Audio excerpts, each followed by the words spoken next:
Magandang araw po sa bawat isa sa inyo. Welcome back to our 365 Daily Devotions.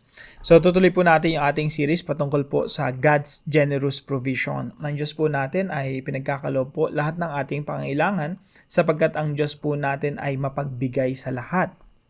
So tinalakay po natin yung pinakauna, God provides for the righteous. Yes, God is generous to all people.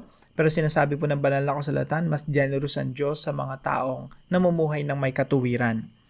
Pangalawa po, God will never leave us alone. Hindi po tayo iiwan ng Diyos, hindi tayo aabandona, hindi tayo pababayaan ng ating Diyos. Number 3 po, God gives us all things in Christ. Wala pong mabubuting bagay ang ipagkakait sa atin ng Diyos sa atin na mga nakay Kristo Jesus.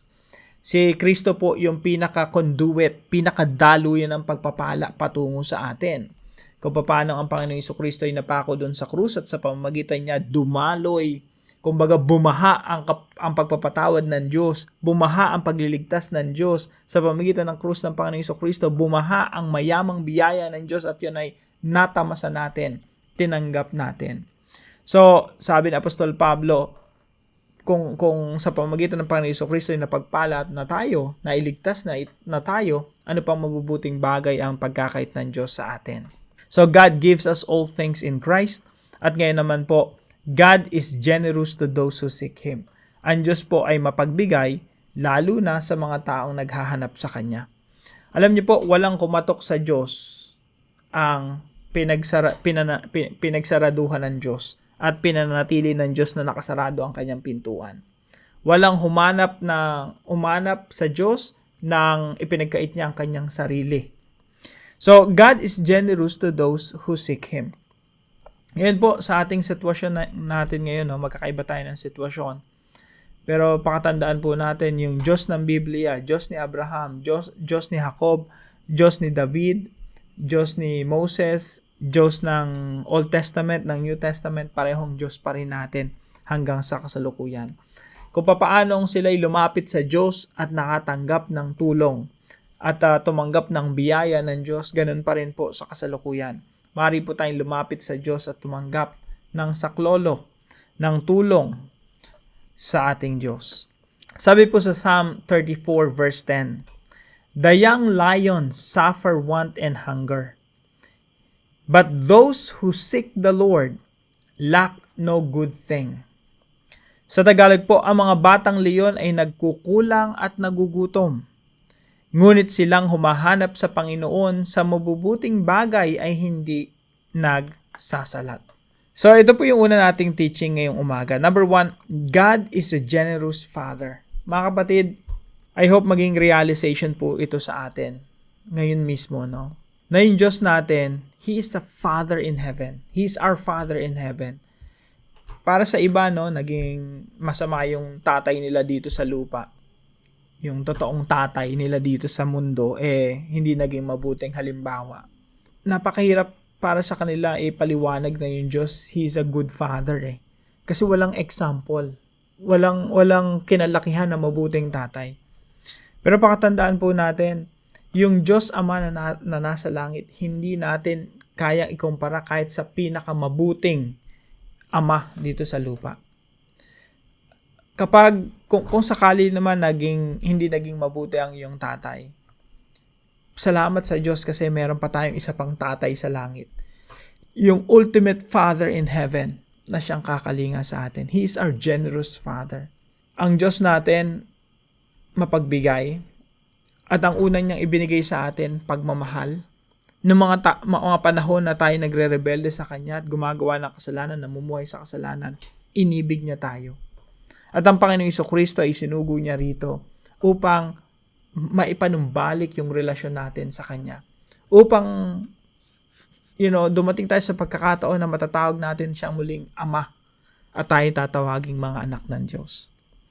God is a generous Father. He gave the Lord Jesus Christ to us. Yung devotion nga natin kahapon, napakaganda Sabi ron sa devotion natin kahapon, ibinigay niya na ang Panginoong Kristo sa atin. How will He not also, along with Jesus Christ, graciously give us all things? Wala nang mabubuting bagay ang hindi ipagkakaloob ng Diyos sa atin. Pangalawa po, God does not withhold any good things. Kapareho po ng devotion natin kahapon, no? Nakasulat din dito sa verse na ito. Sabi dito, but those who seek the Lord lack no good thing.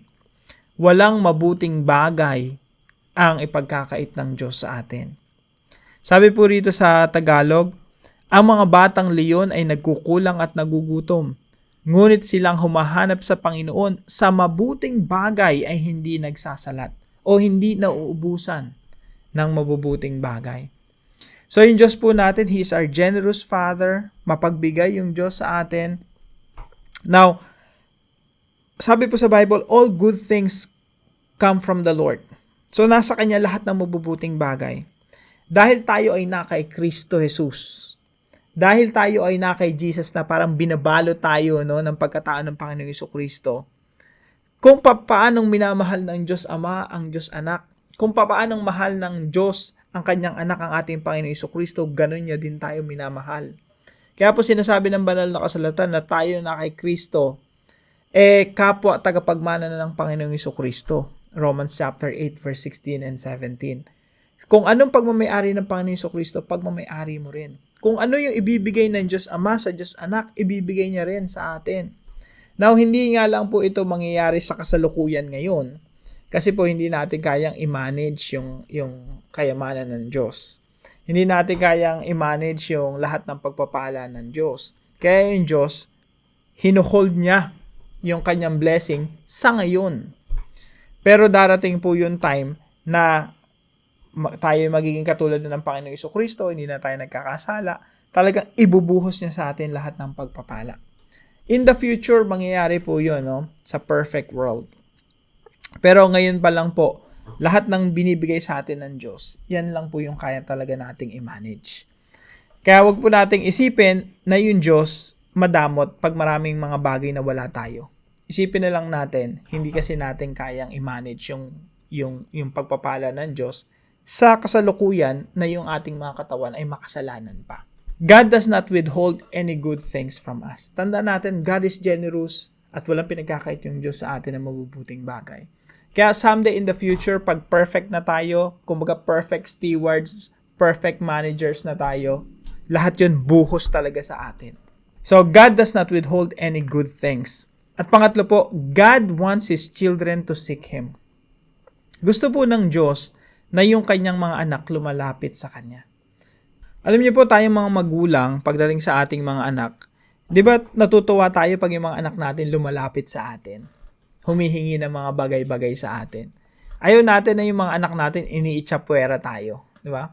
Ganon din sa mga magulang ninyo, kung ikaw naman ay kabataan ngayon, no? Huwag mo itsapwerahin yung magulang mo, nanay mo, tatay mo. Pagpahalagahan mo sila, no? Lumapit ka sa kanila. You ask their blessings. You ask favor from them. Alam niyo po, natutuwa yung mga magulang na ibigay yung mga pangailangan ng mga anak. Kailangan lang talaga nating lumapit sa ating mga magulang. How much more our Father in heaven? Gusto niya na yung kanyang mga anak lumalapit sa Kanya. Kaya nga po meron tayong tinatawag na panalangin. Sa pamamagitan ng panalangin, tayo lumalapit sa Diyos at dinadala natin lahat ng mga alalahanin natin sa buhay. Dinadala natin yung mga problema natin sa Panginoon. Parang si Hezekiah na pag-aralan natin nung nakaraan, no? Tumanggap siya ng sulat na talagang, kumbaga, death threat sa kanya yun, death sentence niya na yun. Malaking problema para sa kanya, sa kanyang kaharian. Ginawa niya, dinala niya sa Diyos. Alam niyo po, natutuwa yung Diyos sa ganun. Kung paano tayo, natutuwa tayo sa ating mga anak pag merong problema sila, may mga pasanin sa buhay, lumalapit sa atin, humihingi ng gabay, humihingi ng tulong.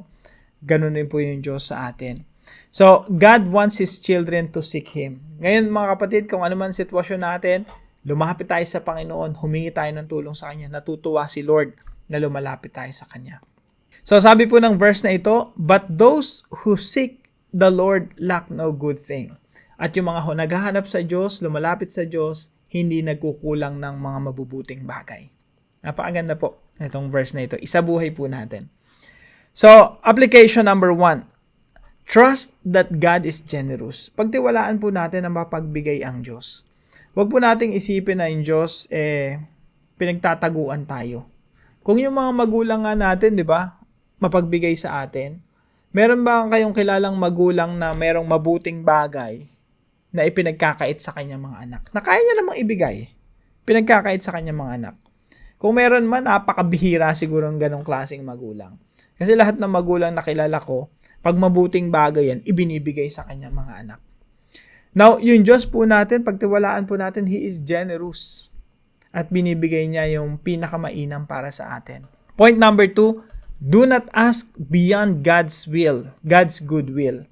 Huwag mo na po nating hingin yung mga bagay na beyond. Ibig sabihin beyond yung mga bagay na hindi kalooban ng Diyos para sa atin. Pwede po yan, may kinalaman sa relasyon, may kinalaman sa financial, may kinalaman sa negosyo, lahat po ng mga bagay na beyond God's goodwill, wag na po nating, asamin pa. Hayaan natin na manalangin tayo, mag-pray tayo, kung hindi ibigay ng Panginoon, maging masaya tayo. Pag binigay ng Panginoon yung mga panalangin natin, maging masaya pa rin tayo. Magkaroon tayo ng kakontentuhan. Magkaroon tayo ng satisfaction. Meron po akong kakilala, very close to me, na ang tagal niyang pinagpipray yung negosyo niya na umunlad. Talagang, ang lawak at ang taas ng pangarap niya para sa negosyo niya, pero hindi pinagkaloob ng Diyos sa kanya. Pero yung kaligayahan niya, the same, hindi nagbabago. Masaya siya na yung business niya malago, masaya siya na yung negosyo niya bumagsak, masaya siya na unting-unting umaakit, nagiging okay yung business niya. Nung tuluyan ang bumagsak yung business niya, masaya pa rin siya. Bakit po? Kasi satisfied siya sa Panginoon. Kahit na hindi sinagot ng Diyos yung kanyang mga panalangin, naka-anchor pa rin yung pananampalataya niya sa Diyos na siyang marunong sa lahat. Alam ng Diyos yung kanyang ginagawa. So, yung Diyos natin, siya yung ating Ama na nasa langit na alam yung pinakamainam para sa atin. Pwede natin siyang pagtiwalaan. So, do not ask beyond God's goodwill. Pangatlo po, seek God, not wealth. Hanapin po natin yung Diyos, wag po yung kayamanan. Sabi po ng verse na ito, but those who seek the Lord, ang hinahanap po pala natin dapat yung Panginoon. Hindi yung mabubuting bagay . Sabi rito, yung naghahanap sa Panginoon, those who seek the Lord lack no good thing. Hindi po sinabi ng verse na ito na those who seek good thing. Ang sinabi po rito, those who seek the Lord lack no good thing. Sa Tagalog po, silang humahanap sa Panginoon. Panginoon pala ang hinahanap, hindi yung mabubuting bagay. Sa makatuwid po, pag si Lord ang hinahanap mo, si Lord ang magbibigay sa iyo ng mabubuting bagay. Yan po yung biblical. Seek God, not wealth. Hanapin mo si Lord. Huwag yung kayamanan, huwag yung mabubuting bagay. Bakit si Lord ang hanapin mo? Kasi yung Diyos yung nagkakaloob ng mga pangailangan natin. Yung Diyos yung nagbibigay ng mabubuting bagay sa atin. So si Lord ang hanapin natin. Huwag yung mga mabubuting bagay. Huwag yung kayamanan. O huwag yung mga prayer request lang natin na yun lang yung gusto natin. Ang inuuna natin si Lord, God Himself. So, seek God, not wealth. Simple lang po yung applications natin ngayong umaga. I hope maisabuhay talaga natin, no? Trust that God is generous. Pagtiwalaan natin na yung Diyos mapagbigay. Do not ask beyond God's goodwill. At pangatlo po, seek God, not wealth. Those who seek the Lord lack no good thing. Kapag si Lord ang hinanap mo, walang mabubuting bagay ang masasalat ka, no? Sa Tagalog po, silang humahanap sa Panginoon sa mabuting bagay ay hindi nagsasalat o hindi nagkukulang. Now, para po sa ating discussion, why should we seek God and not wealth? In your own words, in your own meditation, no? Why should we seek God and not wealth? Bakit Diyos ang hinahanap natin? Hindi yung mga kayamanan sa mundo. Pag-usapan po natin yan sa ating mga discussion groups at para naman po sa ating panalangin. Heavenly Father, thank you for being a generous and loving Father. You provide every good thing and never withhold what is truly best for me. Teach me to trust in your generosity and to seek you above all else. Guard my heart from chasing wealth or desires outside of your will. Help me to align my prayers with your purpose and to find peace in your provision. Lord, may I always draw closer to you, knowing that you are the greatest treasure. Thank you for loving me and guiding me each day. In Jesus' name, amen and amen. Kung kayo po may natutunan sa devotion natin na ito, ipalam nyo lang po sa comment section right below this video. Maraming salamat po sa mga nagko-comment. At wag po natin kalimutan na ibahagi yung devotion natin na ito sa ating mga mahal sa buhay at mga kaibigan. Pagpalain po kayo ng ating Panginoon. See you po tomorrow 5 a.m. dito sa ating Daily Devotion.